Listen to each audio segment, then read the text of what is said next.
வணக்கம் நேர்களே, இது உங்களின் திறன்பட பேசு.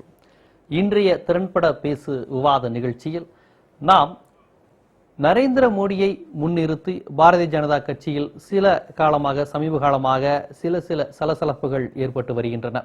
முதலில் மறுத்த அத்வானி சமீபத்தில் பாராட்டியிருக்கிறார். இது போன்ற காட்சிகள் அரங்கேறுவதற்கு என்ன காரணம்?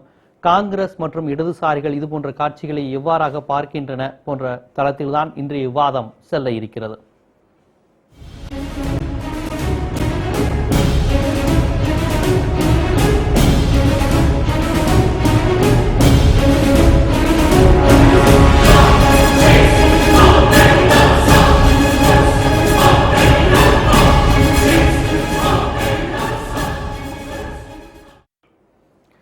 நரேந்திர மோடியை பாரதிய ஜனதா கட்சி தேர்தல் பிரச்சார குழு தலைவராக நியமித்ததிலிருந்தே அத்வானி போன்ற மூத்த தலைவர்களுக்கு அதில் கருத்து மாறுபாடு இருப்பது போன்ற காட்சிகள் அரங்கேறின. அது மட்டுமல்லாமல் அத்வானி போன்றவர்கள் தொடர்ந்து நரேந்திர மோடியை தலைமை பதவிக்கு பிரதமர் வேட்பாளராக அறிவிப்பதற்கு அவர்கள் முன்மொழியா அவர்கள் மறுத்தே வந்தார்கள். இத்தகைய சூழ்நிலையில் மீண்டும் அத்வானி நரேந்திர மோடியை பாராட்டி இருக்கிறார். குஜராத்தை மிகப்பெரிய வளர்ச்சி பாதைக்கு கொண்டு சென்றிருக்கிறார் என்று பாராட்டி இருக்கிறார். இந்த ஊழல் கூடல் குறித்த பின்னணி என்ன நடக்கிறது? பாரதிய ஜனதாவில் மோடியை பிரதமர் வேட்பாளராக நிறுத்துவதன் மூலம் பாரதிய ஜனதாவுக்கு என்ன சாதகங்கள் என்ன பாதகங்கள் என்பது குறித்து இன்று நாம் திறன்பட பேசுவில் விரிவாக விவாதிக்க இருக்கிறோம். இந்த விவாதம் குறித்து கருத்து பதிவு செய்வதற்காக மார்க்சிஸ்ட் கம்யூனிஸ்ட் கட்சியை சேர்ந்த கனகராஜ் அவர்கள், பாரதிய ஜனதா கட்சியினுடைய செயற்குழு உறுப்பினர் ராகவன் அவர்கள் மற்றும் விடுதலை சிறுத்தைகள் மற்றும் விடுதலை கட்சியின் முக்கிய பிரமுகரும் எழுத்தாளரும் சமூக ஆர்வலரும் ஆகிய ஆளூர் ஷானவாஸ் அவர்கள் நமது விவாத அரங்கிற்கு வந்திருக்கிறார்கள். மற்றும் காங்கிரஸ் கட்சியினுடைய முக்கிய பிரமுகர் பொன் கிருஷ்ணமூர்த்தி அவர்களும் இந்த விவாதத்தில் அவர் தரப்பு கருத்தை முன்வைக்க இருக்கிறார்கள். தற்போது நாம் விவாதத்திற்குள் செல்வோம். ராகவன், இது உங்கள்கிட்ட இருந்து ஆரம்பிக்கிறதே இந்த விவாதம் கரெக்டா இருக்கும்னு நினைக்கிறேன். இப்ப பாத்தீங்கன்னா பாரதிய ஜனதா அப்படிங்கிற அந்த தேசிய கட்சியில அத்வானி ஒரு மிக மூத்த தலைவர். நரேந்திர மோடியை இவங்க ப்ரொமோட் பண்ண காலத்துல இருந்தே அவர் கருத்து மாறுபாட்டுக்கிட்டே வந்துகிட்டு கருத்து மாறுபாடு உடையவராக தான் இருக்காரு. வெளிப்படையா பதவிகள்லாம் ராஜினாமா செய்யறது முதற்கொண்டு பல்வேறு விஷயங்களை அவர் வெளிப்படையாவே சொல்லிட்டு வர்றாரு. நரேந்திர மோடி RSS விருப்பம் இப்படின்னு பல்வேறு கருத்துக்கள் அதுல உலா வருது. இப்ப மீண்டும் இப்ப பாத்தீங்கன்னா மோடி தான் வளர்ச்சி கொண்டு செல்றாரு அத்வானி சொல்லியிருக்காரு. அப்ப என்ன நடக்குது? இன்பிட்வீன் கேப்ல என்ன நடக்குது? இல்ல, அத்வானி அவர்கள் இப்ப சொல்லல. இப்ப மத்திய பிரதேசத்துல கடந்த சில நாட்களுக்கு முன்பாக ஒரு பொதுக்கூட்டத்துல கலந்துருக்காங்க. அங்க கூட நரேந்திர மோடியுடைய அந்த சாதனைகளை பத்தி சொல்லியிருக்கிறாங்க. இன்னைக்கு ராமன் சிங் அவர்களுடைய பொதுக்கூட்டத்துல, அந்த சத்தீஸ்கர் பொதுக்கூட்டத்துல அத்வானி அவர்கள் நரேந்திர மோடிய செயல்பாட்டை பாராட்டி இருக்கிறார். அதனால ஏதோ இப்ப பாராட்டுறாரு, நேத்து தீட்டி அவரை வெறுத்தார் அப்படிங்கறதெல்லாம் கிடையாது. இன்னொரு விஷயம், ஒரு ஜனநாயக இயக்கம் அதுல அங்க பார்லிமெண்டரி போர்டு முடிவு பண்றோம்னு சொன்னா அதுல தங்களுடைய கருத்துக்களை சொல்லுவதற்கு எல்லாருக்குமே உரிமை இருக்கு. இந்த கட்சி இவ்வளவு தூரம் உருவாக்கி இன்றைக்கு பாரதிய ஜனதா கட்சிக்கு ஒரு அடையாளமாக முகவரியாக இருக்கிறவர் அத்வானி அவர்கள். அதனால அவர் தன்னுடைய கருத்துக்களை பதிவு செய்வது ஒரு தவறும் இல்லை என்பதுதான் நிதர்சனம்.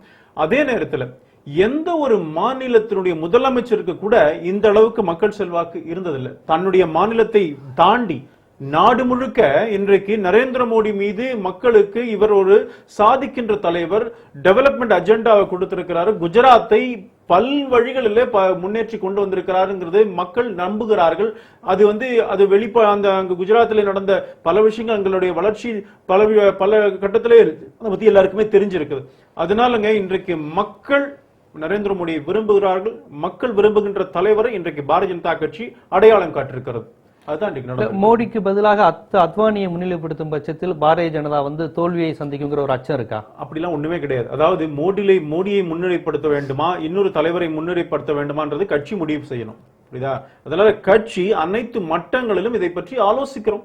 ஆலோசித்தன் பிறகுதான் இப்படி கொண்டு வர முடியுமே தவிர மீதி ஒரு காங்கிரஸ் இயக்கம் மாதிரியோ மீதி மாநில கட்சிகள் மாதிரி ஏதோ ஒரு தலைவர் முடிவு செய்வாரு, அவர் என்ன நினைக்கிறாரோ அந்த மாதிரி கிடையாது பாரதிய ஜனதா கட்சி. பாரதிய ஜனதா கட்சிக்கு பார்லிமெண்டரி போர்டு இருக்கு, செயற்குழு இருக்கு, பொதுக்குழு இருக்கு, எல்லாம் இருக்குங்க. ஆனா முடிவு செய்வது யார்? ஒரே ஒரு ஆள் சொல்லிட்டாருன்னா அப்படிதான். பல கட்சிகளை பத்தி சொல்ல முடியுங்க, அது விவாதத்தை டைவர்ட் ஆகும். அதை சொல்ல விரும்பல எனக்கு. அதனால பல மட்டங்களிலே விவாதித்த பிறகு கொண்டு வரப்பட்டதுதான் இது பாரதிய ஜனதா கட்சியினுடைய தொண்டர்கள் அத்தனை பேரும் பரிபூர்ணமாக ஆதரிக்கிறார்கள், பொதுமக்களும் ஆதரிக்கிறார்கள். இப்பொழுது அத்வானி, சிவராஜ் சௌகான் போன்ற தலைவர்களுக்கும் இதில் முழு திருப்தி இருக்குங்கிறீங்க மோடியை தேர்ந்தெடுத்து. அப்படித்தானே சொல்லியிருக்கிறார். சிவராஜ் சிங் சௌகானும் அதை சொல்லியிருக்கிறாரு, ராமன் சிங்கும் சொல்லியிருக்கிறார், எல்லாரும் தான் சொல்லியிருக்காங்க. இன்னைக்கு அத்வானி அவர்கள் சொல்லியிருக்கிறார். அதாவது காங்கிரஸ் கட்சிக்காரங்களுக்கோ காங்கிரஸ்காரங்களுக்கோ அல்லது மீதி அரசியல் இயக்கத்தை சார்ந்தவர்களுக்கோ இன்னைக்கு ஒரு டிசப்பாயிண்டிங் டேவா இருக்கும். அவங்க இதை எதிர்பார்க்கல. அத்வானி பிரச்சனை பண்ணுவாரு, கட்சி உடைஞ்சிருமா, அதெல்லாம் எதிர்பார்த்திருந்தாங்க. இன்னைக்கு எதிர்பார்க்கல அவங்க. பொன் கிருஷ்ணமூர்த்தி சொல்லுங்க.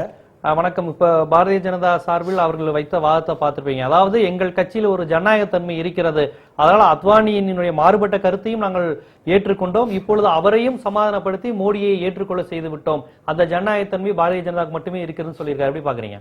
இல்லைங்க, இந்தியாலேயே மோர் டெமோக்ரசி பார்ட்டி காங்கிரஸ் தான். அவருடைய கருத்தை சொல்றதுக்கு அவருக்கு என்ன உரிமை இருக்கு, அதே உரிமை எனக்கு இருக்கு. அதனால காங்கிரஸ் தான் மோர். எங்களுக்கும் பார்லிமெண்ட், நாங்க ஒரு தலைவர் காங்கிரஸ் கட்சியில முடிவு எடுக்கிறாங்கன்னு சொல்றாரு கிடையாது. எங்க பார்லிமெண்ட் போர்டு கூடி தான் வேட்பாளரை தேர்ந்தெடுக்குது, எல்லாமே தேர்ந்தெடுக்குது.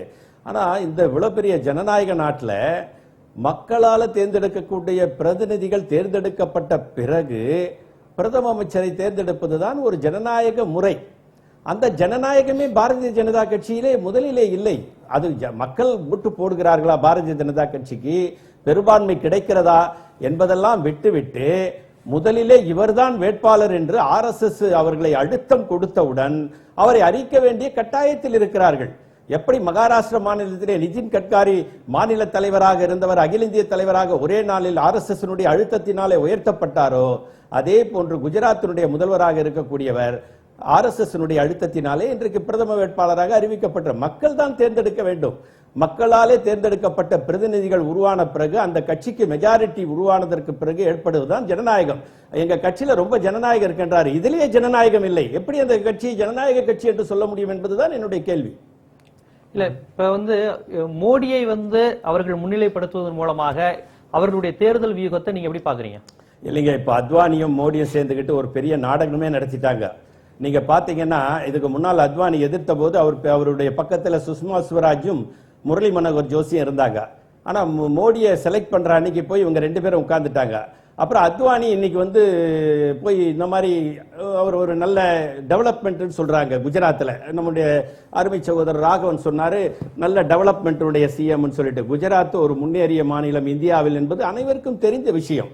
எங்க காங்கிரஸ் கட்சி ஆண்ட போதும் சரி, அவர்களுடைய கட்சியை சேர்ந்த ஜேசுபாய் பட்டேல், வகேலா போன்றவர்கள் கூட ஆண்ட போது கூட அது அங்கதான் வைரமே, இந்தியாவில் இருக்கக்கூடிய வைரம் பட்டை தீட்டப்படுவதே குஜராத்தில் தான். வைரம் என்பது விலை உயர்ந்த பொருள். அதனால் குஜராத் முன்னேற்றம் என்பது நரேந்திர மோடியால் உண்டானது என்பதை அவர்கள் முதலிலே புரிந்து கொள்ள வேண்டும். அதுதான் என்னுடைய கருத்து.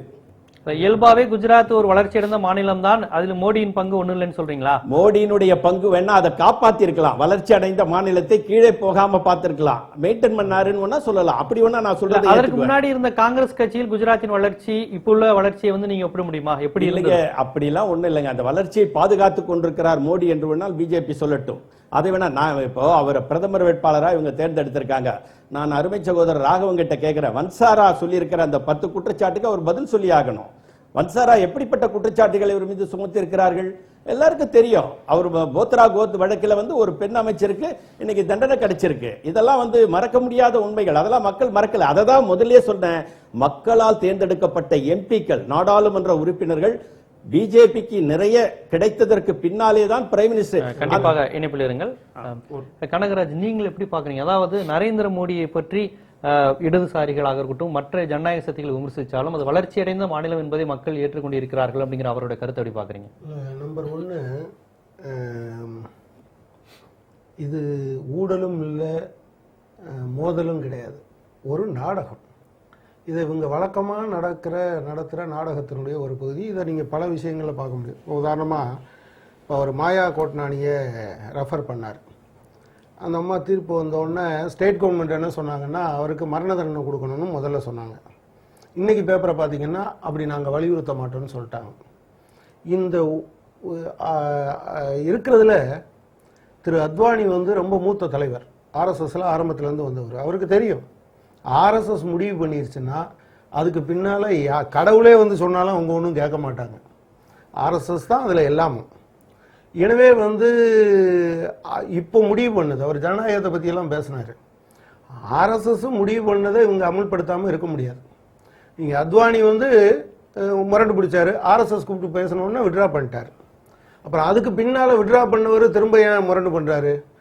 ஒண்ணும் இல்லாத விஷயத்தை மிகப்பெரிய அளவுக்கு நீங்க சாதாரணமா நரேந்திர மோடி பிரதமர் வேட்பாளர் பிஜேபிக்கு என்ன இப்ப நீங்க ஒண்ணும் இல்லாம இருக்கிறத பெருசா இவர் நரேந்திர மோடி மோர் தேன் லைஃப் சைஸ்ன்னு சொல்லுவாங்கல்ல, அந்த மாதிரி காட்டுற ஏற்பாடு. இப்ப வளர்ச்சின்னு சொன்னார்ல, இன்னைக்கு கூட அத்வானி சொல்லியிருக்காரு எல்லா ஊர்லயும் மின்சாரம் இருக்கு. கரெக்ட், எல்லா ஊர்லயும் மின்சாரம் இருக்குங்கிறதெல்லாம் பிரச்சனை. எல்லாருக்கும் கட்டுப்படியான மின்சாரம் இருக்கு. அப்ப அவர் காங்கிரஸ்காரர் சொன்னார், பொருளாதார விஷயத்துல அவங்க 2 பேருக்கும் ஒற்றுமை இருக்கிறதுனால அது வளர்ச்சி அடைந்த மாநிலம்னு சொல்றாங்க. நீங்க இந்தியாவில் இருக்கிறதுல சத்து குறைவா இருக்கக்கூடிய குழந்தைகள், அது கூட அவர் சொன்னார், எங்க ஊர்ல இருக்கிறவங்க எல்லாம் பியூட்டி கான்சியஸ், அதனால அவங்க சாப்பிடாம பொம்பளை பிள்ளைங்கள்லாம் ரொம்ப மெலிஞ்சு போயிருக்காங்க அப்படிதான் சொன்னார். பட் சத்து குறைவா இருக்காங்கிறது ஒரு ஃபேக்ட். இது வளர்ச்சி அடைஞ்சதுக்கு காரணமா? வளர்ச்சி யாருக்குன்னா இந்த வேட்பாளர் என்பதை பொறுத்த மட்டும். இப்படி நிறைய அவங்க கடந்த காலத்திலையும் சொல்லியிருக்காங்க. நீங்க போன தடவை பிஜேபி ஆட்சி பொறுப்புல இருந்து கடைசி நேரத்தில் பாத்தீங்கன்னா இந்தியா ஒளிர்கிறதுன்னு சொன்னாங்க. சொன்னாங்க பத்திரிகையும் எழுதிக்கிட்டே இருந்தாங்க, மீடியா ஃபுல்லா எழுதுச்சு. ஆனா இந்தியா ஒளிர்ந்ததா? மிக மோசமான நிலைமையில் இந்தியா இருந்தது என்கிற காரணத்தினால்தான் அவர்கள் தோற்கடிக்கப்பட்டார்கள். இப்போதும் கூட அவங்களுக்கு நோக்கம் நீங்க அவங்க ஒரு வெப்சைட் மோடி வச்சிருக்காரு, 272+. என்ன மாற்று கொள்கை இருக்கு? இவங்க 2 பேருக்கும் சண்டை வருது அப்படின்னா பொருளாதார கொள்கையில அவர் எல்லாத்துக்கும் நிலம் கொடுக்கணும், வீடு கொடுக்கணும்னு சொல்லிட்டாரு. இவர் மறுத்துட்டாரா? புதிய பொருளாதார கொள்கை காங்கிரஸ் வச்சிருக்கு, அதை நான் ஏற்க மாட்டேன்னு இவர் சொல்லிட்டாரு, அதை மறுத்து நிக்கிறாரா? அதெல்லாம் கிடையாது. பேசிக்கா நீங்க மோடியை எப்படி ப்ரொஜெக்ட் பண்றது, ஹவு டு இன்ட்ரோடியூஸ் இந்த ஸ்டேஜ் அப்படிங்கறத அவங்களுக்கு இருக்கக்கூடிய பிரச்சனை. அதுல அவங்க போட்டுக்கிட்ட இந்த விஷயம் முழுவதுமே முழுக்க ஒரு நாடகம் என்பதை தவிர வேறு ஒண்ணும் இல்லை. நேத்தைக்கு இன்னைக்கும் அத்வானி மனம் மாறுவதற்கான அடிப்படையான காரணம் என்ன நடந்துருச்சு? நேத்தைக்கு சாயங்காலமா? ஆமா, நேத்தைக்கு சாயங்காலம் 2 பேரும் ஒரு விருந்துல, ராம் ஜெத்மலானி விருந்துல கலந்துக்கிறாங்க. அந்த விருந்துல இவர் போய் அவர் காலத்தொட்டு கும்பிடுறாரு, அவரும் இப்படி சொல்றாரு. ஆனா 2 பேரும் ஒரு வார்த்தை கூட பேசிக்கொள்ளவில்லை என்று எல்லா ஊடகத்திலையும் வந்திருக்கு. நேற்று பேசுறவர் இன்னைக்கு மத்திய பிரதேசத்தில் போய் புகழ்ந்து தள்ளிட்டாரு, அப்படி இப்படின்னு சொல்லிட்டாருன்னா, நேற்று வரை பேசுவதற்கு கூட விரும்பாத ஒருத்தர் இன்னைக்கு மாறிட்டாருன்னா இது முழுக்க நாடகமே தவிர வேறு ஒன்றும் கிடையாது என்பதான் நான் சொல்லுவேன். கண்டிப்பா ஷானவாஸ், இப்ப பாரதிய ஜனதாவுடைய கொள்கையில் இவங்க எல்லாரும் சொன்ன மாதிரி அத்வானிக்கும் மோடிக்கும் எந்தவித வேறுபாடும் இல்லை அப்படிங்கிறப்ப மோடியை மட்டும் திட்டமிட்டு ஆர்எஸ்எஸ் முன்னிலைப்படுத்துவதில் என்ன பின்னணி இருக்கும் நீங்க நினைக்கிறீங்க? காலத்திற்கு ஏற்ப யார் பயன்படுவார்களோ அவர்களை பயன்படுத்திக் கொள்வதுதான் ஆர்எஸ்எஸ்னுடைய அடிப்படை தத்துவம். பாரதிய ஜனதா கட்சியில் ஜனநாயகம் இருக்கு, நாங்க யாரை வேணாலும் தேர்ந்தெடுப்போம்னு தோழர் சொல்றாரு. அது உண்மை இல்லை. யாரை தேர்ந்தெடுக்க வேண்டும், எந்த நேரத்தில் யாரை முன்னிறுத்த வேண்டும் என்பதை ஆர்எஸ்எஸ் தீர்மானிக்கிறது. ஆர்எஸ்எஸ் உடைய தீர்மானத்தை இந்த பாரதிய ஜனதா கட்சியினுடைய மேல்மட்டம் முதல் கீழ்மட்டம் வரை அப்படியே வார்த்தை மாறாமல் ஏற்றுக்கொள்கிறார்கள். அதுதான் உண்மை. அத்வானி மிகப்பெரிய தலைவரா இருக்கலாம், அந்த கட்சியை தன்னுடைய வாழ்நாள் முழுவதையும் செலவிட்டு வளர்த்திருக்கலாம், பெரிய பங்களிப்பு ஆற்றி இருக்கலாம். ஆனால் அப்படிப்பட்ட அத்வானியே கூட ஒரு கட்சி ஒரே நாள்ல புறந்தள்ளிட்டு இன்னொரு மாநில அளவிலான ஒரு தலைவரை தேசிய அளவுக்கு முன்னிறுத்துகிறது என்று சொன்னால் அது எந்த கட்சியிலும் நீங்க பார்க்க முடியாது. அது உண்மைதான், எந்த கட்சியிலுமே பார்க்க முடியாது. நீங்க எந்த கட்சியிலேயாவது அதற்காக வாழ்நாள் முழுவதும் செலவிட்ட ஒரு குறியீட்டை ஒரே நாள்ல தூக்கி போட்டுட்டு ஒரு மாநிலத்திலிருந்து ஒரு தலைவரை கொண்டு நிறுத்துவாங்களா? நடக்காது. அப்ப இங்க நடக்குது அப்படின்னா இங்க கட்சி என்பதை தாண்டி ஆர்எஸ்எஸ் அஜெண்டா என்பதுதான் முக்கியம். தீர்மானிப்பது யாருன்னா ஆர்எஸ்எஸ் தான். ஆர்எஸ்எஸ் சொன்னா அதுக்கு மேல பேச்சே கிடையாது. எல்லாரும் ஏற்றுக்கொண்டுதான் ஆகணும், எதிர்க்கிற அத்வானியை ஏற்றுக்கொண்டுதான் ஆகணும் என்பதைத்தான் அத்வானி இன்றைக்கு மோடியை பாராட்டுவதிலிருந்து நாம் புரிந்து கொள்ள முடியுது. அப்படின்னா அப்ப இங்க எல்லா மக்களுக்குமான ஒரு கட்சி இது, எல்லா மக்களுக்கும் நாங்க சேவையாற்ற போறோம், எங்க கட்சியில முஸ்லீம்களும் இருக்காங்க, மத்தவங்களும் இருக்காங்க, அவங்களும் இருக்காங்கன்னு பிஜேபி சொல்றது முழுக்க பொய் என்பதும் அதை தீர்மானிப்பது முழுவதும் ஆர்எஸ்எஸ் என்பதும் இதுல இருந்து நமக்கு புரிஞ்சுக்க முடியுது. அப்ப ஆர்எஸ்எஸ் எப்படிப்பட்ட இயக்கம்? அது இங்க இந்த பன்மை சமூக அமைப்பை கட்டி காப்பாற்றுகிற இயக்கமா? எல்லா மக்களுக்கும் சம வாய்ப்பு அளிக்கணும்னு சொல்லுகிற இயக்கமா? இங்க வகுப்பு வன்முறையை தூண்டுகிற இயக்கம் அது. இங்க ஒரு குறிப்பிட்ட சாராரை, குறிப்பிட்ட மக்களை வகுப்பு வன்முறையின் பெயரால் வெளியே நிறுத்தி அதிகாரத்திற்கு வெளியே நிறுத்துகிற இயக்கம். எல்லாருக்கும் வாய்ப்பு அளிக்கணும்னு அந்த இயக்கம் சொல்லாது. அப்போ ஒரு குறிப்பிட்ட மக்களை பழி போட்டு அவர்களை இந்த நாட்டை விட்டு துரட்டணும், அவர்கள் தேச விரோதிகள்னு சொல்லக்கூடிய ஒரு இயக்கம். அப்ப இப்படிப்பட்ட இயக்கம் நிறுத்துகிற ஒருவர் எப்படி இந்த ஒட்டுமொத்த மக்களுக்குமான தலைவராக இருக்க முடியும், குறியீடாக இருக்க முடியும்? கண்டிப்பாக நீங்க அந்த ஜனநாயக தன்மையோட அமைப்பு பாரதிய ஜனதான்னு சொன்னீங்க. அவங்க எல்லாரும் அது பொய். ஏனென்றால் ஆர்எஸ்எஸ் சொல்வதை அப்படியே கேட்டுக்கொள்கிற ஒரு அமைப்பு தான் அது. அதில் ஜனநாயகத்தன்மை இல்லை அப்படிங்கிற வார்த்தை வைக்கிறாங்க. அதாவது காங்கிரஸ் கட்சியினுடைய மதிப்பிற்குரிய சகோதரர் சொன்னார், நிதின் கட்கரியை கொண்டு வந்துட்டாங்க, என்ன ஜனநாயகம் அப்படின்னு கேட்கிறார். ஜனநாயகத்தினுடைய இதுல டெபினேஷன்ல காங்கிரஸ்க்கு எந்த விதத்திலுமே காங்கிரஸ் எது பண்ணவே முடியாது. பாத்தீங்கன்னு சொன்னா ஒரு மீட்டிங் செயற்குழு நடக்குது, அகில இந்திய செயற்குழு. சீதாராம் அந்த இவரு கேசரி அவர் உட்கார்ந்து இருக்கிறார். திடீர்னு பார்த்தா சோனியா காந்தி அங்க வந்து உட்காந்துட்டாங்க, அவங்கதான் தலைவர். இவர் நிதின் கட்கரி என்ன பண்ணாருன்னா ஒரு மாநில தலைவர் அவரே சொன்னார், மகாராஷ்டிராவோட மாநில தலைவர். ஆனா கேசரி அகில இந்திய தலைவரா இருக்கிற சோனியா காந்தி உள்ள வந்து உட்காந்துருக்காங்க. என்ன எந்த மாநிலத்துக்கு, எந்த மாவட்டத்துக்கு, எந்த வட்டத்துக்கு அவங்க தலைவரா இருந்தாங்க, அகில இந்திய தலைவரா உட்கார வச்சிருக்காங்க. இவங்க ஜனநாயகத்தை பேசாங்க. இன்னொன்னு அதே மாதிரி தோழர் சொல்றார், எப்படி வரலாம், ஆர்எஸ்எஸ் முடிவு செஞ்சுதான் நிதின் கட்கரி வந்தார். நான் கேட்கிறேன், ஆர்எஸ்எஸ் வந்து நிதின் கட்கரி முடிவு செய்ததா இருக்கட்டும், இல்லாட்டி பிஜேபி அத்வானி முடிவு செய்ததா இருக்கட்டும், நான் கேட்கின்றேன், இவருடைய இயக்கமான விடுதலை சிறுத்தைகள் திருமாவளவனை தவிர வேற யாராவது தலைவனா வந்துட முடியுமா? சொல்ல முடியுமா? நீங்க தேர்தல் நடத்துறீங்களா? இங்க பல பேர் வர முடியும். சாமானியமான இன்னைக்கு நரேந்திர மோடி சொல்றார், நான் சாதாரண டீ கடையில வேலை பண்ண ஒரு நரேந்திர மோடி இன்னைக்கு பிரதம வேட்பாளராக எங்களால் கொண்டு வர முடியுது, அடையாளம் காட்ட முடியுது. நீங்க பிரதம வேட்பாளராக கொண்டு வர முடியாது, வர வேண்டாங்க, உங்க கட்சியினுடைய தலைவராக கொண்டு வாங்க. விடுதலை சிறுத்தைகளுடைய தலைவராக ஒரு சாமானியனை கொண்டு வாருங்கள், காங்கிரஸ் கட்சியுடைய தலைவராக சாமானியனை கொண்டு வாருங்கள். உங்களால் அந்த கேசரியோ அல்லது நரசிம்மராவையோ தொடர்ந்து வைத்துக் கொள்ள முடியவில்லை. உங்களுடைய சோனியா காந்தி வரணும், ராகுல் காந்தி வரணும் தானே பேசுறீங்க நீங்க. அதனால ஜனநாயகத்துக்கும் காங்கிரஸுக்கும் விடுதலை சிறுத்தைக்கும் எந்த வித இதுவும் கிடையாது, சம்பந்தமும் கிடையாது. ஒண்ணு. இன்னொன்னு, ஆர்எஸ்எஸ் இந்த நாட்டுல இருக்கிற அத்தனை பேரையும் ஒழிச்சு கட்டணும். நான் கேட்கிறேன், காங்கிரஸ் கட்சியினுடைய சகோதரர் இதுக்கு பதில் சொல்லணும். நேரு அவர்கள் இந்த நாட்டுடைய பிரதமராக இருக்கும் பொழுது சீனா யுத்தம் முடிந்த பிறகு அந்த ஜனவரி மாதம் 26ஆம் தேதி குடியரசு தின விழாவிலே அங்க ரூட் மார்ச்ல அந்த குடியரசு ராணுவ அணிவகுப்பு நடக்கும் பாருங்க, அதுல ஆர்எஸ்எஸ் அணிவகுப்பை ஏற்பாடு செய்து நீங்க வரணும் சொன்னது ஜவஹர்லால் நேரு. மறுக்க முடியுமா? அப்ப இந்த சீனா யுத்தத்திலே ஆர்எஸ்எஸ் பங்களிப்பை கௌரவப்படுத்தியது இந்திய அரசாங்கம் under the leadership of Jawaharlal Nehru. மறுக்க சொல்ல முடியுமா? அதனால நீங்களா ஒரு கற்பனை பண்ணிட்டு பாருங்க பிரச்சனை. அந்த கட்டத்துக்கு தலைமையின் கீழ் தான் செயல்படுகிறார். இங்க பாருங்க, நீங்க உங்களுக்கு ஆர்எஸ்எஸ் பத்தி சரியா புரியாது. பாரதிய ஜனதா கட்சி ஆர்எஸ்எஸ் உறவுகளை பற்றி நீங்கள் புரிந்து கொள்ள தவறுகிறீர்கள், வேண்டும் என்றே ஒரு பொய் பிரச்சாரம் செய்றீங்க. இப்போ சொல்றீங்க பாரதிய ஜனதா சீன யுத்தத்தின் போது ஆர்எஸ்எஸ் என்ன பண்ணுச்சுன்னு. சரி, நாங்க ஒண்ணுமே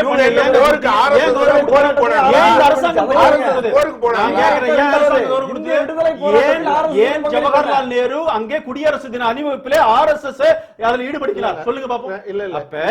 ஒண்ணுமே இல்லாம பண்ணுவீங்களா? ஒண்ணுமே இல்லாம கம்யூனிஸ்ட் தலைவர்கள் என்னன்னு சொல்லுங்க.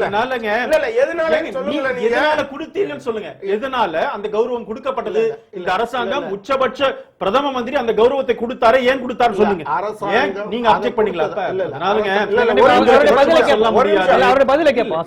நான் என்ன கேக்குறேன், அவரு அத ரொம்ப பெருமையா சொன்னாரு. பிரச்சனை என்ன? ஆர்எஸ்எஸ் சொல்றதை இவங்க ஏத்துப்பாங்கன்னு. ஆர்எஸ்எஸ் பெருமைக்குரியதா இல்லையாங்கிறது ஒரு பாயிண்ட். ஆர்எஸ்எஸ் சொல்றதை தான் பிஜேபி அமல்படுத்த முடியுங்கிறது அடுத்த பாயிண்ட். அவர் என்ன பண்ணிட்டாரு, விடுதலை சிறுத்தைகளும் காங்கிரஸ்லயும் ஜனநாயகம் இருக்கா இல்லையான்னு நம்ம டிஸ்கஷனுக்கு வரல. மோடி எல்கே அத்வானி சம்பந்தமா பேசுறோம். பிஜேபியினுடைய ஜனநாயகம் என்பதை ஆர்எஸ்எஸ் கட்டளை தான் தீர்மானிக்கிறது அப்படிங்கிறது பிரச்சனை. ஆர்எஸ்எஸ் பெரிய இயக்கமா நல்ல இயக்கமாலாம் பேசல. அப்ப எனவே அவர் ஆர்எஸ்எஸ் பெருமையை பற்றி பேசுவது அப்படி சொல்றதுங்கிறது இல்லையா, இது பொதுவாக அவங்க எப்போதுமே அதை கரெக்டா அது ஒரு பயிற்சி, அதை டைவர்ட் பண்ணிடுவாங்க. நான் என்ன கேட்குறேன்னா, ஜவஹர்லால் நேரு அப்படி பெருமையை கொடுத்தாருன்னா இவங்க துப்பாக்கி தூக்கிட்டு போனாங்களா? ஆர்எஸ்எஸ்ங்கிற ஒரு தனி அமைப்புக்கு அப்படி ஒரு கௌரவத்தை எங்கேயாவது கொடுக்க முடியுமா? கொடுத்தார்களா இல்லையா? இல்ல கொடுத்தார்களா இல்லையா? உங்களை நீங்க இப்ப லைவ்ல இல்ல கொடுக்கவே இல்ல ஜவஹர்லால் நேரு உங்களால சொல்ல முடியுமா? எனக்கு சொல்ல முடியுமா? இல்ல ஒரு விஷயம், நான் உறுதியாக தெரியாத ஒன்றை நான் மறுக்க மாட்டேன். ஆனா உறுதியாக தெரிந்த ஒன்றை சொல்லுகின்றேன். அதுதான் கேக்குறேன். இல்ல நீங்க கிளிப்பிங் அது போட்டோஸ் நீங்க போட்டோ பாத்தீங்க, கரெக்ட். எதுக்காக கொடுத்தாங்க? அதுதாங்க அந்த பணியிலே அந்த என்ன பணி, என்ன துப்பாக்கி எடுத்துட்டு தான் போணுமா? உத்தரகண்ட்ல அன்றைக்கு நடந்திருக்கிறது. அதுல பல பணிகள் பல சேவை இயக்கங்கள் சேர்ந்திருக்கிறது. அந்த போரிலே ராணுவ வீரர்களுக்காக உதவி செய்தது அரசு. அதனால இதுக்குள்ள நம்ம விவாதிக்க வேண்டாம். நீங்க ஸ்பெசிபிக்கா பாருங்க. ராணுவ இடத்துல இங்க ஸ்பெசிபிக்கா மருங்க பாப்போம். இப்போ இல்ல, ஒரு நிமிடம். ஆர்எஸ்எஸ்க்கு ஒரு கௌரவம் இந்த அரசாங்கம் ஜவஹர்லால் நேரு அரசாங்கம் கொடுக்கவில்லை என்பதை நீங்க மருங்க பாப்போம். இல்ல அந்த வாதத்துக்கு நம்ம நிக்க வேணாம். ஒரு நிமிடம். இல்ல ஒரு கனகராஜ் ஒரு நிமிடம். தெரியலன்னு ஒத்துக்கோங்க. இல்ல கனகராஜ் அந்த வாதத்துக்கு நிக்க வேணாம். ஒரு நிமிடம். எதுக்காக கொடுத்தாங்க? இல்ல இந்த வாதத்துக்கு நம்ம ரொம்ப நேரம் செலவழிக்க வேணாம். அடுத்தது சொல்லுவோம். இல்ல நான் கேட்ட கேள்வி அதுதான். அதாவது இவர்கள் வைத்த குற்றச்சாட்டு ஆர்எஸ்எஸ் சொல்வதை அப்படியே பாரதிய ஜனதா பின்பற்றுகிறது என்று. அது உண்மையா? அவ்வளவுதான். பாரதிய ஜனதா கட்சியை பொறுத்தவரைக்கும் எங்களுடைய உறவு ஆர்எஸ்எஸ் உடைய உறவுங்கிறது தெளிவான விஷயம். எங்களுடைய தாய் ஸ்தாபனம். அதுல ஒண்ணு நாங்க ஒண்ணு எங்களுக்கும் ஆர்எஸ்எஸ்க்கும் தொடர்பு இல்லைன்னா நாங்க சொல்லவே மாட்டோம். ஆமாம், எங்களை இல்ல அந்த ஜனநாயகத்தன்மை கேள்விக்குட்படுத்தப்படுதுதான் கேக்குறாங்க. அதுதான் சொல்ல வரேன். ஏன் பார்லிமெண்டரி போர்டு முடிவு பண்ணது ஆர்எஸ்எஸ் முடிவு பண்ணிச்சு? அதத்தானே சொல்றாங்க அவங்க. ஆர்எஸ்எஸ் பண்ணது எங்க? டிக்ளேர் பண்ணது பார்லிமெண்டரி போர்டு, எங்களுடைய செயற்குழு. அதனால ஒரு உச்சபட்ச அது இல்லன்னு இவங்க சொல்றாங்க. இவங்க என்ன சொல்றாங்க? ஆர்எஸ்எஸ் முடிவு செய்யறது பார்லிமெண்ட்.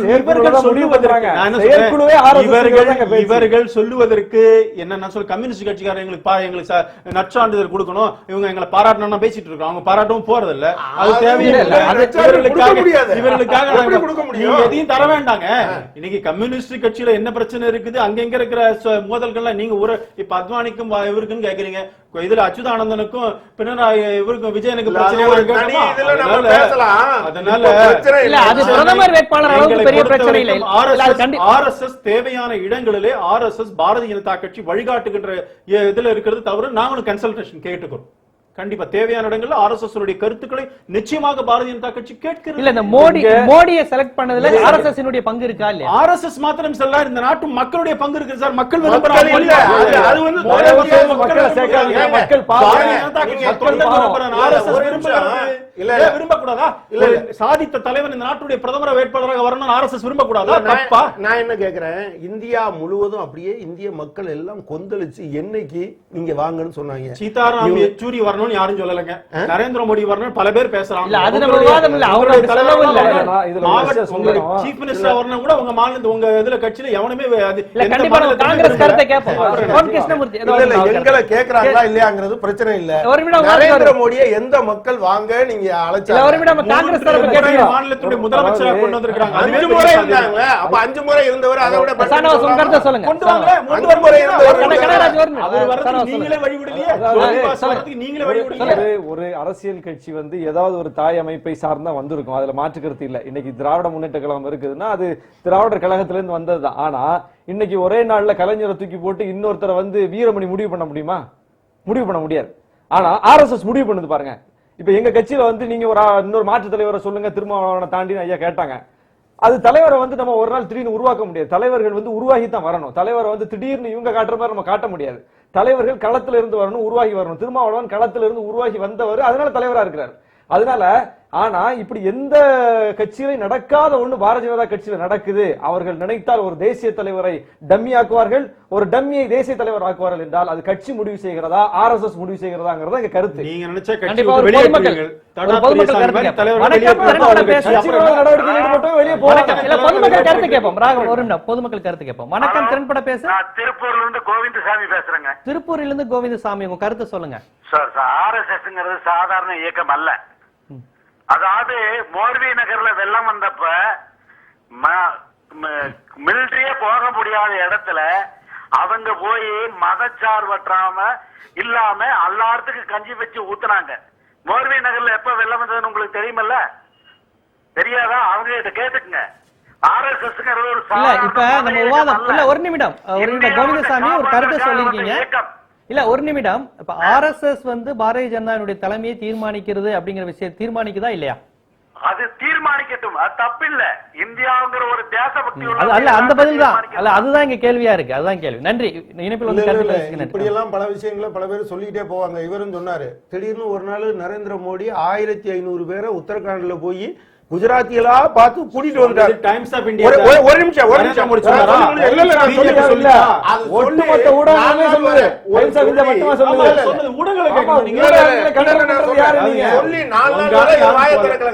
சொல்லி 4 நாள் வரை யாரும் வாயை திறக்கலங்க. அப்புறம் எல்லாரும் அது எப்படி 1500 யாருமே போய் வர முடியலையே, எத்தனை பிளைட் கொண்டு போனாரெல்லாம் கேள்விப்பட்ட பிறகு ராஜ்நாத் சிங் லேசா நான் அவர்கிட்ட பேசினேன், அவர் நான் சொல்லேன்னு சொன்னாரு. டைம்ஸ் ஆஃப் இந்தியா ரிப்போர்ட்டர் என்ன சொல்லிட்டாரு, என்னிடம் நரேந்திர மோடியோடு நெருக்கமாக இருந்தவர் சொன்னாருன்னு சொன்னாரு. நரேந்திர மோடி கிட்ட நரேந்திர மோடி அதை சொல்லலைன்னு பிறகு சொன்னாங்க. அவரு சிஎம் ஆபீஸ்ல இருந்து என்கிட்ட எங்க ஒரு முதலமைச்சர் அங்க போய் ஹெல்ப் பண்ணிருக்கிறாருங்கறத அத வந்து பாராட்ட கொஞ்சம் கம்யூனிஸ்ட் கட்சிக்கார போய் அங்க பண்ணி இல்ல ஒரு நிமிஷம் போய் சொல்றது மட்டும்தான் மடைமாற்றம் செய்ய வேணாம். டைம்ஸ் ஆஃப் இந்தியா தவிர நரேந்திர மோடி கண்டிப்பா தொடர்ந்து வாதிப்போம். ஒரு இடைவேளைக்கு பிறகு நமது திறன்பட பேசுவார் இல்ல ஒரு இடைவேளைக்கு பிறகு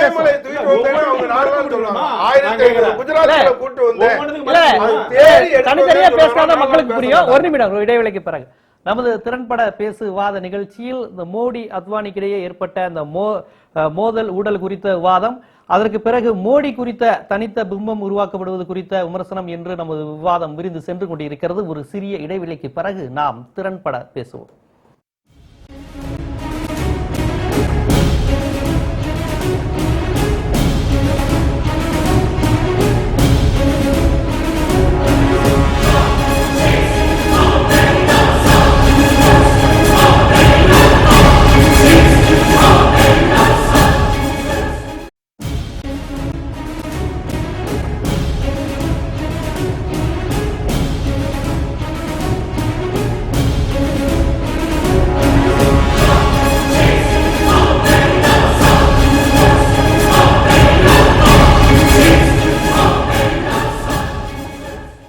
விவாதம் தொடர்கிறது. பொன் கிருஷ்ணமூர்த்தி சொல்லுங்க. இப்ப இங்க நடந்த விவாதங்கள்ல பாத்தீங்கன்னா, ஆமாங்க, அதாவது RSS தீர்மானிக்கிறது அப்படிங்கிற விஷயத்தை தாண்டி தீர்மானிக்கிறது அப்படிங்கிற ஒரு விஷயத்தை அவங்க முன் வச்சாங்க. அதற்கு பாரதிய ஜனதா சொல்லுது RSS ஒரு மிகப்பெரிய இயக்கம், அது மிகப்பெரிய பணிகளை செய்து வருது, மக்கள் நல பணிகளை. ஆகவே அதுவும் சேர்ந்து தீர்மானிக்குன்னு சொல்லிட்டு அவர் இன்னொரு விஷயத்தை சொல்றாரு, மக்கள் தீர்மானிக்கிறார்கள், மோடி வர வேண்டும் என்று மக்கள் விருப்பப்படுகிறார்கள் அப்படிங்கிற ஒரு வாதத்தை வைக்கிறாரு. நீங்க எப்படி பாக்குறீங்க? மக்கள் தீர்மானிக்கிறார்கள் சொன்னாங்க. நாடாளுமன்ற உறுப்பினர்கள் தேர்ந்தெடுத்ததுக்கு அப்புறம் தான் மக்கள் மோடி ஏத்துக்கிட்டாங்கன்னு சொல்ல முடியும். இப்ப ஏத்துக்கிட்டாங்கன்னு சொல்ல முடியாது. அது மாத்திரம் இல்லாம அருமை சகோதரர் ராகவன் ஒரு கருத்தை சொன்னாரு. சீதாராம் கேசரி கூட்டம் நடத்திட்டு இருந்தாரு, சோனியா காந்தி வந்து உட்கார்ந்துக்கிட்டாங்க. அப்படிலாம் கிடையாது. அருமை தலைவர் ராஜீவ் காந்தி இறந்த உடனே காங்கிரஸ்காரர்கள் இந்தியாவில் இருக்கக்கூடிய அத்தனை பேரும் அவரை தலைவராக பொறுப்பேற்றுக் கொள்ள வேண்டும் என்று வேண்டி விரும்பி கேட்டபோது 8 ஆண்டுகள் அந்த பதவி அவர் ஏற்க மாட்டேன் என்று சொல்லிக் கொண்டிருந்தார்கள். அதற்கு பிறகு காங்கிரஸ் தலைவர்கள் அத்தனை பேரும் அவரை தலைவராக இருக்க வேண்டும் என்று வேண்டி விரும்பி கேட்டுக்கொண்டுதான் அவர் தலைவரானார்.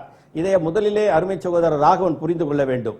அதே போன்றுதான் இங்கே இருக்கக்கூடிய டாக்டர் கலைஞர் உள்பட, பீகாரிலே மிகப்பெரிய தலைவராக இருக்கக்கூடிய லாலு பிரசாத் யாதவ் உள்பட எங்களுடைய கூட்டணி கட்சி தலைவர்கள் அத்தனை பேரும் நீங்கள் தான் பிரதம அமைச்சராக ஆக வேண்டும் என்று தீர்மானத்தை நிறைவேற்றிய பிறகு கூட ஒரு பொருளாதார மேதையை பிரதமராக அலங்கரித்து விட்டு ஒதுங்கி நின்று கொண்டிருக்கிறாரே, அவரை பார்த்து இவர்கள் இப்படியெல்லாம் பேசுவது தவறு என்பது என்னுடைய கருத்து. என்ன இப்படியெல்லாம் சொல்லக்கூடாது. இப்போ இன்னொன்னு சொல்றாங்க RSS பத்தி முதல்ல மக்களுக்கு தெரியும். RSS என்பது என்ன? அது ஒரு வன்முறை கூட்டம் என்பதை ஒப்புக்கொள்ள வேண்டும்.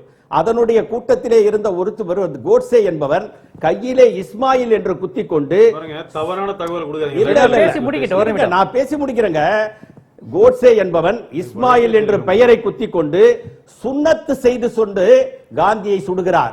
போலீஸ்காரர் பிடித்தவுடன் ஒரு இஸ்மாயில் என்பவன் சுட்டுவிட்டான் என்று சொன்னவுடன் இந்தியாவிலே இதே பிஜேபியை சேர்ந்தவர்கள், இதே RSS இயக்கத்தை சேர்ந்தவர்கள் முஸ்லிம் சகோதரர்களை ஆயிரக்கணக்கிலே வெட்டி கொன்றார்களே RSS காரர்கள். யார் அவர்கள்? வன்முறை கூட்டம். RSS என்பது ஒரு வன்முறை கூட்டம். அதுதான் அந்த வேலையை செய்தது. உடனே நேருபிரான் ரேடியோவிலே தோன்றி சொன்னார், அவன் முஸ்லிம் அல்ல, ஒரு பிராமண வகுப்பை சேர்ந்தவர், அவனுடைய பெயர் கோட்சே, இஸ்மாயில் என்றும் தன்னுடைய சுன்னத்து செய்து கொண்டு முஸ்லீம் என்ற அடையாளம் காட்டிக்கொண்டு காந்தியை சுட்டான் என்று சொன்ன போதுதான் மக்கள் முஸ்லிம்களை தாக்குவதை நிறுத்தினார்கள் என்று RSS காரர்கள் அப்ப நிறுத்தலனா மக்கள் RSS காரர்களை உதைத்திருப்பார்கள். அப்படிப்பட்ட நிலைமை. கோர்ட்டிலே கோட்சே என்ன சொல்லுகிறார்? RSS வீர சாவக்கர் என்று ஒருவர் இருந்தார், அவரை பார்த்து சொல்லுகிறார், காந்தியை சுட சொல்லிவிட்டு எங்களை திரும்பி கூட பார்க்காமல் இருக்கிறார் என்று குற்றம் சாட்டப்பட்டவர் தான் வீர சாவக்கர். RSS என்பது ஒரு வன்முறை கூட்டம். இந்த தேசப்பிதாவை கொன்ற ஒரு வன்முறை கூட்டத்தை பற்றி இங்கே இவ்வளவு விரிவாக நாம் விவாதித்துக் கொண்டிருப்பதே தவறு என்பது என்னுடைய கருத்து. RSS என்பது ஏன் மோடியை தேர்ந்தெடுக்கிறார்கள் தெரியுமா? இப்பொழுது முஸ்லிம்களை கொன்றவர் ஒரு சிசுவை ரோடிலே வயித்தை அறுத்து சிசுவை வெளியே எடுத்து தரையிலே அடித்துக் கொன்றார்கள். பெஸ்ட் பேக்கரி மறந்திருக்க மாட்டீர்கள். 14 பேரை உயிரோடு கொளுத்தினார்கள். பாருங்க. ஒரே ஒரு பெண் மட்டும் அதிலே தப்பித்து வந்து நீதிமன்றங்கள் வழக்குற வழக்குகளை தப்பு பேசாதீங்க. தப்பு இல்லங்க, உண்மைங்க. உண்மை. எமோஷனலா பேசணும்னு சொன்னா நாங்களும் பேச தயாரா நீங்க இருக்கோம். சரித்திரம் தெரியாமல் பேசிக் கொண்டிருக்கிறீர்கள். கண்டிப்பா. என்ன சரித்திரம் நீங்க பேச- ஒரு- ஒரு- தெரியாது? நான் பேசுறேன். இல்ல இல்ல நான் இந்த வாதம் சொல்றேன். வரும். எனக்கு பிறகு இல்லங்க, அவரு நீங்க பேசுங்க அரசு சார். சொல்லிருக்காரு, நான் பதில் சொல்லணும். நீங்க எனக்கு மட்டும் காங்கிரஸ் பத்தி எது வேணாலும் சொல்லுங்க. அவர் பதில் சொல்லுவார். 1947ல ஆர்எஸ்எஸ் பிஜேபி சேர்ந்து பிஜேபி அப்ப கிடையவே கிடையாது. பாரதிய ஜனசங்கம் உருவாகிறது 1951. விஷயம் தெரியாம 1947ல பிஜேபி கலவரம் சொன்னா இல்லையா? இருங்க. அதனால முதல்ல வரலாறு தெரிந்து கொள்ளுங்கள், புரிஞ்சுக்கோங்க. இன்னொரு விஷயம், ஆர்எஸ்எஸ் பிஜேபி நான் சொல்லவே இல்ல, ஜனசங்கம். ஜனசங்கம் அப்ப தோற்றுவிக்கலங்க. அதுவல்ல பிரச்சனை.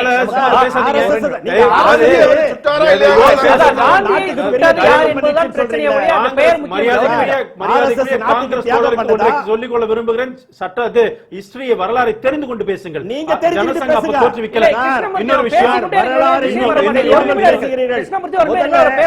வரலாறு தெரிஞ்சுக்கங்க.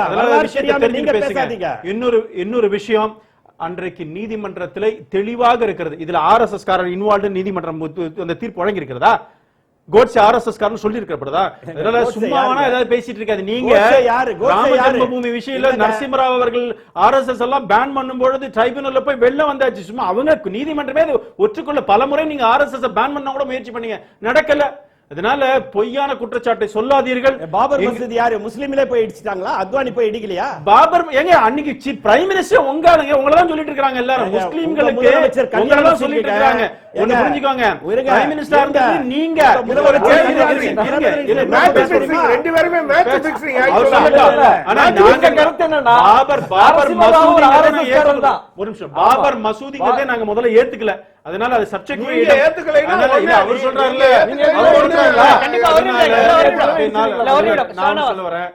நீங்க இந்த பிரச்சனை எப்படி பாக்குறீங்க? அதாவது வந்து இஸ்லாமியர்களுக்கு எதிரான ஒரு கலவரம் மட்டும் இல்ல, காந்தியனை கொன்றதுல இருந்தே இந்த இயக்கத்திற்கு ஒரு பங்கு இருக்கு அப்படின்னு பாக்குறாங்க.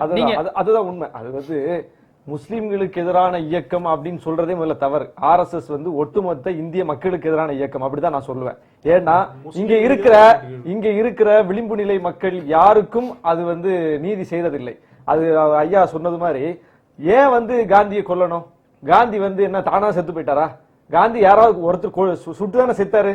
சுட்டவர் யாரு? அவர் அந்த கோட்சே வந்து ஆர்எஸ்எஸ் இயக்கத்தில் இருந்தாரா இல்லையா? அதுதான் கேள்வி. கடைசி நேரத்தில்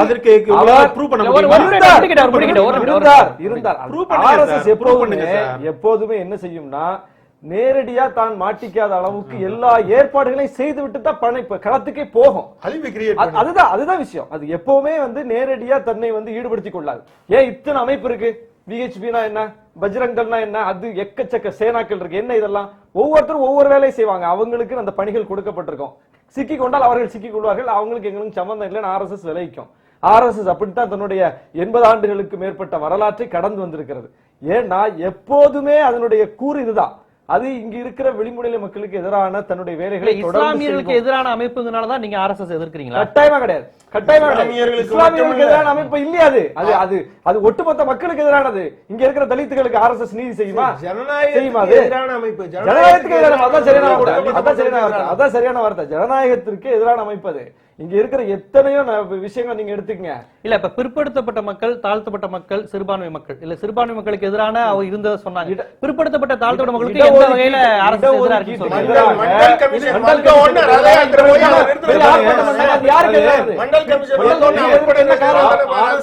தலைவர்கள்லாம் யாரு? இப்ப எல்லாம் இந்த பிற்படுத்த மக்களே கிடையாது. அதுல தொடர்ந்து வாதிப்போம். பொதுமக்கள் கருத்து பேசு. வணக்கம், திறன்பட பேசு. பொதுமக்கள் கருத்து. பொதுமக்கள் கருத்து கேட்டு பேசு. வணக்கம். நீங்கள் உங்கள் கொள்கைக்கான கருவியாக பயன்படுத்தி வணக்கம். பிரைம் மினிஸ்டர் கேண்டிடேட் சொல்ற மோடி பிற்படுத்தப்பட்ட சமுதாயத்தை சார்ந்தவர். வணக்கம். நீங்க அவர்கள் சொல்றீங்க அப்துல் கலாம் ஜனாதிபதி ஆக்குனீங்களா? ஆமா, கருவி உங்களுக்கு கருவி. நீங்க கருவி. இல்ல கண்டிப்பா ஒரு நிமிடம் இருங்க. தோழர் உங்க கருத்தை சொல்லுங்க. இல்ல அதாவது அவங்க வந்து தாழ்த்தப்பட்ட மக்கள், பிற்படுத்தப்பட்ட மக்களுக்கு அவங்கள ஏதாவது வலுப்படுத்தணும், அதிகாரம் கொடுக்கணும்னு சொன்னா ஆர்எஸ்எஸ் உடனே தன்னுடைய குட்டிகளை ஏவிவிடும். அதில் தான் அத்வானி வந்து ரத யாத்திரை போனார். அதுக்கு எதிரான ஒரு மிகப்பெரிய கலவரத்தை அவங்க உருவாக்குனாங்க. இது அவங்களுடைய இது. அப்புறம் சார் சொன்னார், இவர் பிற்படுத்தப்பட்டவர் தானே அப்படின்னு சொன்னார். மோடி பிற்படுத்தப்பட்டவர் அப்படின்னு சொன்னார். அவங்க கட்சியில் ஒருத்தர் இருக்கார், ஷானவாஸ் ஹுசேன் ஒருத்தர் இருக்கார். இவங்க எப்போதுமே என்ன பண்ணுவாங்கன்னா சில குறியீடுகளை எடுத்து வச்சுப்பாங்க. எல்லா இடத்துலயுமே நீங்க எப்படி பார்ப்பாங்க அப்படின்னு சொன்னா கண்டிப்பா அதே போல பொதுமக்கள் கருத்து. வணக்கம், திறன்பட பேசு. வணக்கம். இணைப்பில் இல்ல, சொல்லுங்க. எனவே அவங்க என்ன பண்ணுவாங்கன்னா குறியீடா சில விஷயங்களை எடுத்து வச்சுப்பாங்க. இப்ப பத்திரிகையில் வந்திருக்கிற செய்தி, இவங்க நடத்துற கூட்டத்துக்கெல்லாம் குல்லா போட்டுக்கிட்டு பர்தா போட்டுக்கிட்டு முஸ்லிம் மக்களை அழைத்து வர வேண்டும் என்று கட்டளையிட்டு இருக்காங்க, ஆர்டர் போட்டிருக்காங்க. நீங்க அப்படி அப்புறம் நீங்க பத்திரிகையில நீங்க சொல்லி ஜனங்கள் எல்லாம் எனவே அப்படிதான் சொல்லியிருக்காங்க. இப்ப என்ன பிரச்சனைனா மோடியோட ப்ரொஜெக்ஷன். நம்ம ஃபர்ஸ்ட்ல வந்த பாயிண்ட்க்கு என்னன்னா, ஒண்ணு யாராவது சொல்லும் போது கிராமத்துல சொல்லுவாங்க நாய் அடிச்சது மாதிரி அடிப்பேன் அப்படின்னு சொல்லுவாங்க. அந்த மாதிரி ஒரு ஆயிரக்கணக்கான மக்கள் செத்து போனதை ஒரு நாய் செத்து போனதுக்கு ஒப்பிட்ட ஒரு ஹார்ட்கோர் இந்துத்துவ ஆள் வேண்டும் என்று RSS நினைக்குது. இந்திய நாட்டினுடைய பெருமுதலாளிகளை பொறுத்தளவில் மக்களுடைய கருத்துக்களை பற்றி கவலைப்படாமல் தங்களுக்கு ஆதாயம் தருகிற விஷயங்களை செயல்படுத்துகிற ஜனநாயக எண்ணம் இல்லாத ஒரு நபர் தேவை என்று கூறுகிறார்கள். இது ரெண்டுமே என்னன்னா ஹிட்லருக்கு உண்டான குணாம்சம். அதேமா இவங்க RSS பொறுத்தளவில் ஹிட்லரை போஷிக்கிறவங்க, இந்த ஜனநாயகத்துக்கெல்லாம் எந்த இடம் இல்லைன்னு சொல்றவங்க. அதே போல அந்த பொய் இருக்கு பத்திலா, கோயாபிள்ஸ் இன்னைக்கும் அதனுடைய அடையாளம். இப்படி பல விஷயங்களை உருவாக்குறவங்க. இது ரெண்டும் சேர்ந்துதான் மோடியை நீங்க இப்ப பாத்தீங்கன்னா அவங்க சொல்ற மாதிரி இந்தியா முழுவதும் மக்கள் அப்படியே ஆரத்தி எடுத்து. ராகவன், இதுல எல்லாரும் இன்னொரு குற்றச்சாட்டு பொன் கிருஷ்ணமூர்த்தி சொன்னாங்க. என்ன சொன்னாங்கன்னா காந்தியை கொலை செய்தது ஒரு RSS அமைப்பை சேர்ந்தவர்கள். அந்த விஷயத்தை பத்தி சொல்லுங்க. காந்தியை கொலை செய்து RSS இல்லன்னு தெளிவாவே அப்பயே ஜட்ஜ்மெண்ட்டை காட்ட சொல்லுங்க சார். நான் சொல்றேன், இப்ப கூட என்ன சொல்றாரு, இவர் சொல்றாரு 2000 பேரை கொன்னுட்டாங்க அப்படின்னு சொல்லிட்டு ஏதோ சொல்றாரு. அவங்களுக்கு என்ன 2000 3000 சொல்லிட்டு இருப்பாங்க. நான் இப்ப சமீபத்துல 2வது மாசம் பிப்ரவரி மாசத்துல உள்ளாட்சி தேர்தல் நடந்ததுங்க. அங்க சலையான்னு ஒரு முனிசிபாலிட்டி, அந்த முனிசிபாலிட்டி 90% முஸ்லிம் பெரும்பான்மையா இருக்கிற அந்த முனிசிபாலிட்டியில 27 சீட் இருக்குது, கார்பரேஷன் சீட். அதுல 24 பேரு, 27 பிஜேபி ஜெயிச்சது, 24 முஸ்லிம் கேண்டிடேட் நாங்க வச்சு நிக்க வச்சு 24மே ஜெயிச்சிட்டாங்க, எல்லாம் முஸ்லிம் கேண்டிடேட். இன்னொன்னு இந்த காங்கிரஸ்காரங்க பேசுறதே ஒரு ஆச்சரியமா இருக்கு. 2000 பேரை சீக்கியர்களை இந்திரா காந்தி படுகொலை செய்யப்பட்ட பிறகு யாரோ ஒரு சீக்கியன் படுகொலை செய்தாங்கிறதுக்காக 2000 பேரை டெல்லியில சாலைகள்ல கொண்டு இருக்கிறாங்க. அதுக்கு ராஜீவ் காந்தி என்ன தெரியுமா சொன்னாரு, ஒரு ஆலமரம் விழுந்தா அந்த வைப்ரேஷன் இருக்கத்தானே இருக்கு, அதே இருங்க அப்படின்னு சொன்னவங்க. இந்த காங்கிரஸ்காரர்களை பார்த்து ஒண்ணு கேட்கறேங்க, இன்றைக்கு தமிழகத்தை இலங்கை தமிழர்கள் லட்சக்கணக்கான தமிழர்கள் கொல்லப்பட்டிருக்கிறதுக்கு பின்புலமாக இருந்தது காங்கிரஸ் கட்சி. கோயபத் இந்த ராஜபக்சோட தம்பி டெல்லியில வந்து பேசுறாரு, கோத்தபய ராஜபக்ஷ, எங்களுக்கு இந்தியா தொடர்பு, இந்தியாவுடைய ஜெயிக்க முடிஞ்சதுன்னு சொன்னாங்க. கூட்டு வந்தது யாரு? இங்க வாங்க, எந்த மாநில முதலமைச்சரோ பிரதமர் ஜனாதிபதி கிடையாது. ஒண்ணு புரிஞ்சுக்கோங்க, எந்த மாநிலத்தோட முதலமைச்சர், தமிழகத்துடைய முதலமைச்சர் ஜெயலலிதா நினைச்சா கூட பக்கத்து ஒரு நாட்டினுடைய தலைவரை கூட்டிட்டு வர முடியாது, மத்திய அரசாங்கம் தான் கூட்டிட்டு வர முடியாது.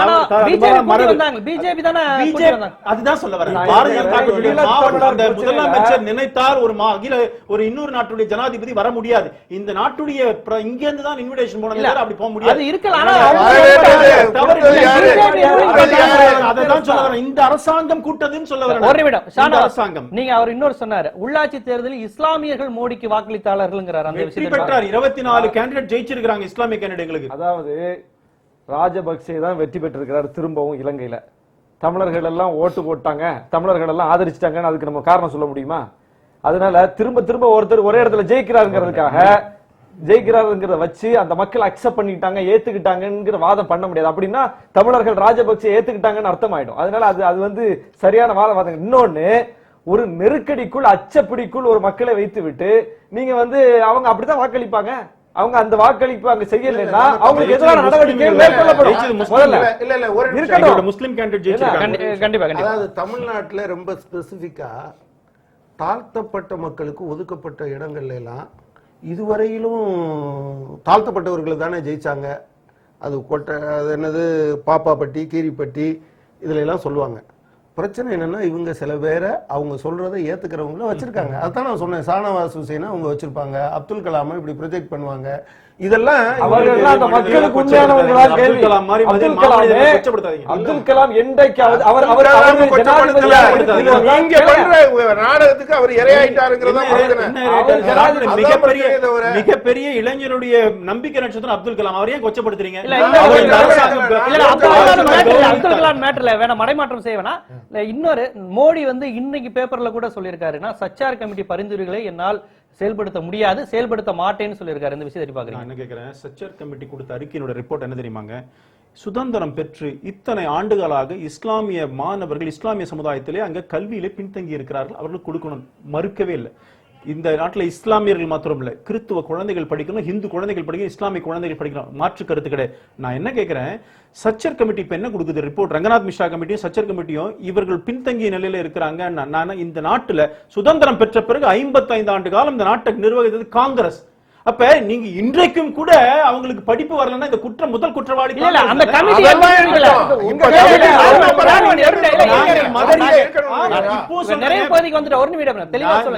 சச்சார் கமிட்டி பரிந்துரைகளை ஏன் நரேந்திர மோடி புறந்தள்ளுகிறார்? சச்சார் கமிட்டி வேண்டாம், இந்த நாட்டுல இருக்கிற ஒவ்வொரு குழந்தையும் படிக்கணும், அதுக்கு மதம் என்ன இருக்குங்க? இந்த நாட்டுல மதம் சச்சார் கமிட்டியில இந்த சமுதாயத்தை சார்ந்தவர்கள் படிக்கணும், அந்த அப்படி கிடையாதுங்கிற. நான் என்ன சொல்றேன், பிஜேபி தெளிவா இருக்குங்க. இந்த நாட்டில் இருக்கிற ஒவ்வொரு குழந்தைகளும் இந்திய குழந்தைகள், அதற்கு மொழி மதம் இனம் எல்லாம் கிடையாது, எல்லா குழந்தைகளும் படிக்க வைக்க வேண்டியது நம்முடைய வேலை. இதுல ஏங்க மொழியை மதத்தையும் தனியா பிரிச்சு பாக்குறீங்கன்னு தான் நாங்க கேட்கிறோம். அதான் எங்களுடைய கேள்வி. கண்டிப்பா பொன் கிருஷ்ணமூர்த்தி நிகழ்ச்சியோட நிறைவு பகுதிக்கு வந்திருக்கோம். உங்களோட நிறைவு கருத்தை நம்முடைய அருமை சகோதரர் ராகவன் சொன்னாரு, கார்ப்பரேஷன் எலெக்ஷன்ல 24 முஸ்லிம்களை நிக்க வச்சு 27 இடத்துல இன்னைக்கு ஜெயிக்க வச்சுட்டோன்னு சொன்னாரு.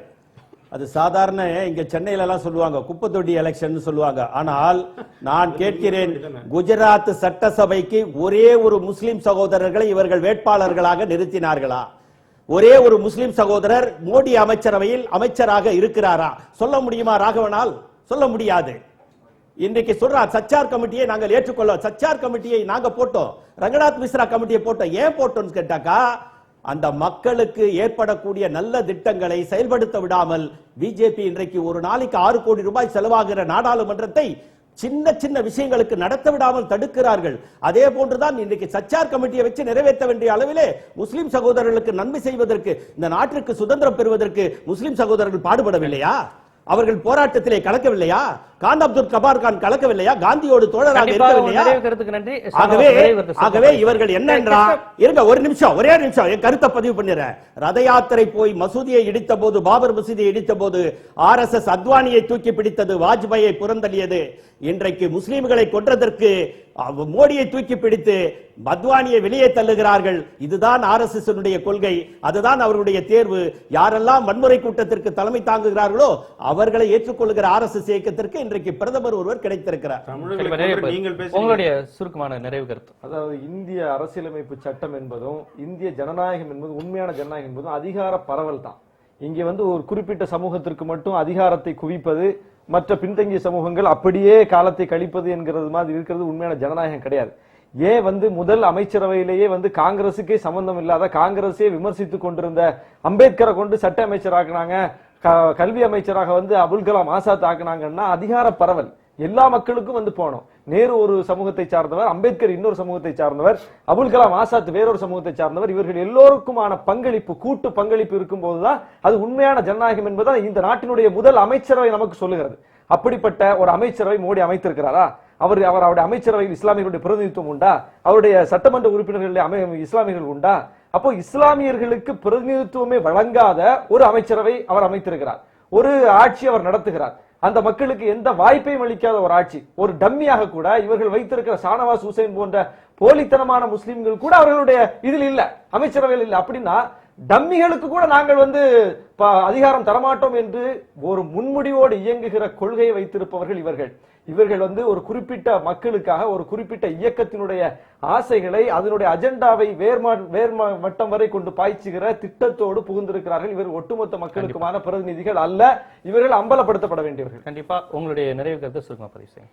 இல்ல, இவங்க என்ன சொன்னாலுமே பாவம் அவங்களோட விரக்தியில பேசுறாங்க. காங்கிரஸா இருந்தாலும் சரி, கம்யூனிஸ்ட் பாவம் விரக்தியில பேசுறாங்க. பேசட்டும். இன்றைக்கு மக்கள் தான் முடிவு பண்ணணும். அது அதனால 3 முறை முதலமைச்சராக அந்த மக்களால் தேர்ந்தெடுக்கப்பட்ட, ஜனநாயகத்தினால் தேர்ந்தெடுக்கப்பட்ட அந்த முதலமைச்சரை ஏற்றுக்கொள்ள மாட்டேன்னு சொல்லுவது, மக்கள் இவங்க சொன்னதை கேட்டிருந்தாங்கன்னா இன்னைக்கு அங்க தோற்கடிக்கப்பட்டிருக்கணும். 3 முறை சிஎம் தான் நிறைய பேர் இந்தியால ஆயிருக்காங்க. அதுதாங்க சொல்றேன். யாரா இருந்தாலும் சரி, நான் என்ன சொல்ல, எனக்கு ஏற்புடையதாக இருக்கணும்னு அர்த்தம் இல்லையே. இவர் சொன்னார் ஏற்றுக்கொள்கிறேன், யார் இல்லங்கிறாங்க. இப்ப யார் இல்லங்கிறாங்க? நீங்க தான் ஏற்றுக்கொள்ள மாட்டேன். நான் அவரை ஏற்றுக்கொள்ள தயாரா இருக்கேன். நீங்க தான், உங்களுக்கு தான் எப்படியாவது மோடி, இப்ப மோடி பயம் இவர்களுக்கு வந்திருக்கிறது. இது நியாயமான பயம். ஏனென்று சொன்னால் மோடி முன்னிறுத்தப்பட்டால் அடையாளம் தெரியாம போயிடுவாங்கன்ற ஒரு பயம் அவங்களுக்கு இருக்குது. அதனால பயத்தினுடைய வெளிப்பாடு அவர்கள் இப்பொழுது பேசுகிறது.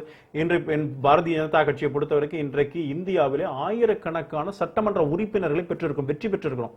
அதே மாதிரி பாராளுமன்ற உறுப்பினர் பல மாநிலங்களில் ஆட்சி பொறுப்பில் இருக்கிறோம். அதனால பிஜேபி மதவாதம் சொல்லுங்க, RSS மதவாத இயக்கம் நீங்க சொல்லுங்க. 2 சீட்ல இருந்து 86க்கு வந்தோம். திருப்பி மதவாதம் 86ல இருந்து 119க்கு வந்தோம். மதவாதம் கண்டினியூ பண்ணீங்க, ஆட்சிக்கே பிடிச்சிட்டோம். திருப்பி சொல்லுங்க, நாங்க ஆட்சிக்கு வரணும். நரேந்திர மோடி நாட்டுடைய பிரதமராக நாடு உலகில் வல்லரசு நாடாக இந்தியா வர வேண்டும். அதனால் நீங்கள் தொடர்ந்து நாங்கள் மதவாதம் பாரதிய ஜனதா கட்சி சொல்லிக் கொண்டே இருங்கள், நாங்கள் ஆட்சி பொறுப்பில் வருவோம். இந்த மோடி குறித்த அதாவது ஒண்ணு, மோடி RSS ஏற்பாடு, மிக தீவிரமான மதவெறியர் என்கிற காரணத்தினால் எந்த விதமான மனிதாபிமானத்துக்கும் இடம் கொடுக்காமல் தன்னுடைய மதவெறியை அமல்படுத்துவார் என்பதற்காக உருவாக்கப்பட்டவர். இன்றைக்கு பெருமுதலாளிகளுக்கு ஆதரவு என்கிற காரணத்தினால் பத்திரிகை ஆதரிக்குது.